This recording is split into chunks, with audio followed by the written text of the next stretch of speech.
All right, everyone, we could have absolutely world-shattering news here, but don't get a big dick about it because, the odds are not necessarily with us on it. Obamacare has been ruled unconstitutional in a Texas federal court. A Texas judge, I can't remember which circuit that is, has said, well, the mandate's gone. It's no longer constitutional. The SCOTUS decision labels it a tax because of the mandate. That's why it was passed. That is that the idea that it was a healthcare overhaul would have been unconstitutional. The only way Roberts voted for it is saying, oh, well, this mandate kind of makes it like a tax. And so what you've got is a tax here.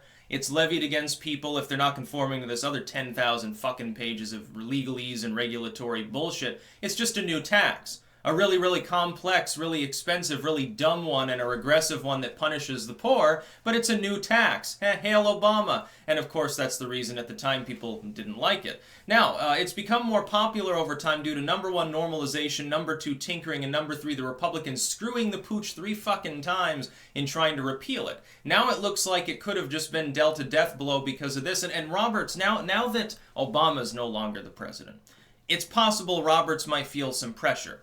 But again, don't hold your breath. Because ultimately, if John Roberts weasels his way through it like a pretzel again, it'll be 5-4 and they'll uphold Obamacare and say, no, it's legal. Look, it hasn't caused catastrophic damage. And it's okay. Yeah, premiums keep skyrocketing. Yeah, costs keep going up. Yeah, it was run by the pharmaceutical companies. Yeah, Gruber tried to defraud the state of Vermont, no less. After he got done doing the Obamacare bullshit, he came here to consult with Peter Shumlin, tried to defraud the state, and ended up settling out of court for, $400,000 or something like that. He actually came and tried to steal money from the hobbits, so to speak, after, being dethroned in Isengard. So they might try to squeeze themselves into a pretzel. Literally bend themselves backwards in all manner of ways to justify why Obamacare should be allowed to stay. Especially because, here's one thing. The Supreme Court is reluctant to make major changes to our system. Like it or not, Obamacare is now the norm. It's been in sway for a number of years. It hasn't collapsed the economy, obviously. It's not necessarily, it's not really a reform. It hasn't overhauled, the healthcare system in the ways that it needs to be overhauled. What you need is massive tort reform. Far more competition, including imported drugs and devices and so forth, making that a lot easier. People shouldn't have to drive to Canada to get an inhaler, and stupid shit like that, or fucking, go down to Mexico to get some procedure. We could bring the costs down significantly, which would bring the healthcare costs down if you had enough competition. The problem is that the government, especially certain states, like here in Vermont, the state is basically the healthcare provider. It's through the state exchange. There's basically one system involved. That's why it's so expensive.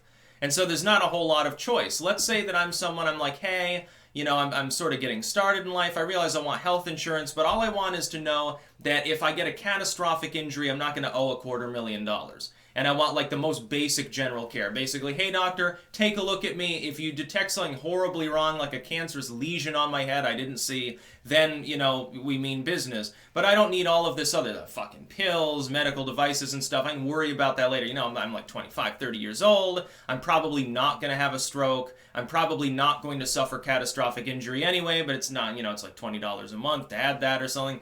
And that makes sense. To be able to compartmentalize things and build your own plan would be wonderful. The problem is most people in the country can't do that. So here's the thing. Obamacare should be repealed.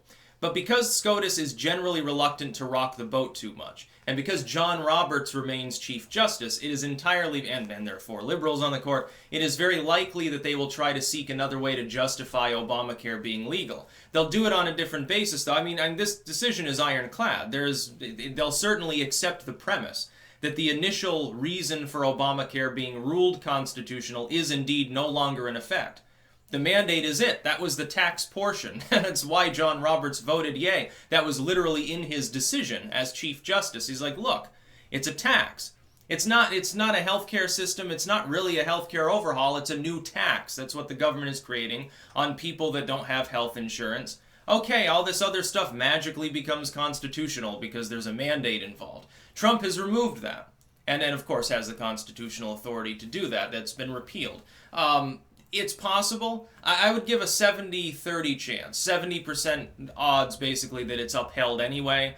Roberts will be the swing decision, maybe even Kavanaugh, honestly. If his abortion decision's any indicator, he's not far right. People tried to cast him off as that. Trump's not far right either. They think that he's Hitler or something. No, I think that there's a 70% chance you'll have at least a 5-4 decision upholding it. They'll use some other excuse. They'll say, well, for reasons X, Y, and Z, it would otherwise be legal. It's just that the initial justification we cited in the initial SCOTUS decision is no longer in effect. But there are other reasons it'd be legal. Yeah, it's perfectly acceptable for the government to force people to pay money if they don't have a service. It's perfectly acceptable for them to pass bills that are enormous and opaque with a little actual debate in which some people don't even know what the hell they're signing off on at the time. That's okay. It's okay for government to be obviously corrupt and pass legislation that is meaningless and doesn't help anybody. Or rather, I should say, helped a lot of poor people on the backs of people who are working and middle class.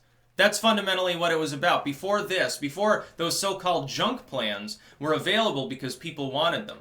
The fact that it was a very limited plan, it's like basically, hey, you can go to the doctor twice a year and maybe get a cavity filled or something. That's what people wanted. They wanted that basic preventative style of medicine, or they just wanted a plan that's catastrophic loss. It's like, hey, you won't owe $250,000, you only owe a couple of thousand.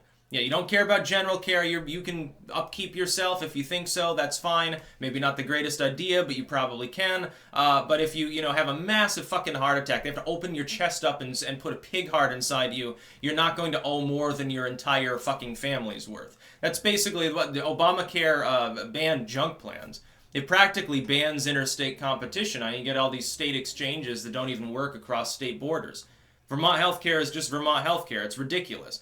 So I wouldn't be too hasty to be like, oh yeah, hey, praise Jesus, Obamacare is finally gone. Well, it's kind of under injunction at the moment, kind of. But the thing is, it was already ruled constitutional by SCOTUS. They have to take up the case. They could just say, I believe they can just say, no, our original ruling stands. Like bugger off or something. Now that Kavanaugh's on the court, they might take up the case. But again, John Roberts is on there, so don't get your hopes up.